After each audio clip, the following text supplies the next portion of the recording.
Hello મિત્રો, વિડીયોમાં તમારું સ્વાગત છે। વલસાડના દરિયાકાંઠા વિસ્તારમાં આવેલા 10 ગામો ઉપર નષ્ટ થવાનું જોખમ તોડાઈ રહ્યું છે। આ 10 ગામને અરબી સમુદ્ર ગળી જાય તેવી સ્થિતિ સર્જાઈ રહી છે। છેલ્લા 18 વર્ષથી અરબી સમુદ્ર દરિયાકાંઠાના ગામ તરફ આગળ જ વધતો રહ્યો છે।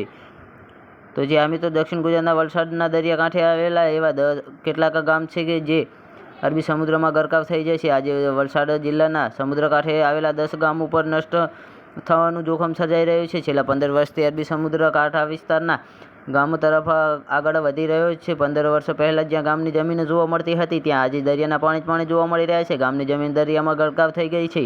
તો જે મિત્રો સ્થાનિકોનું કહેવું છે કે ગામને હજુ પણ બચાવવા હોય તો દરિયાકાંઠે પ્રોટેક્શન વોલ બનાવવી જોઈએ, જેથી દરિયો જે ઝડપે દરિયાકાંઠાના ગામ તરફ આગળ વધી રહ્યો છે કે આગળ વધતો અટકે। આ વિસ્તારમાં ચોમાસામાં સૌથી કફોડી સ્થિતિ સર્જાઈ રહી છે। તો જે મિત્રો વલસાડના દાંતી ગામમાં રહીશોના ઘર સુધી દરિયાના પાણી ઘૂંઘવે છે। ચોમાસામાં ઉછળતા ઊંચા મોજા ગ્રામ્ય વિસ્તારના ઘરો ઉપર અથડાય છે। ચોમાસામાં લોકો ભયના મારે ઘર છોડીને અન્યત્ર રહેવા ચાલ્યા જાય છે। જો આવી સ્થિતિ રહી તો આગામી 5-7 વર્ષમાં ગામની જગ્યાએ માત્ર દરિયાના પાણી જોવા મળશે। વલસાડના દાંતી ગામની ભૌગોલિક સ્થિતિ એવી છે કે સૌથી પહેલું આ ગામ જ દરિયામાં ગરકાવ થઈ જશે।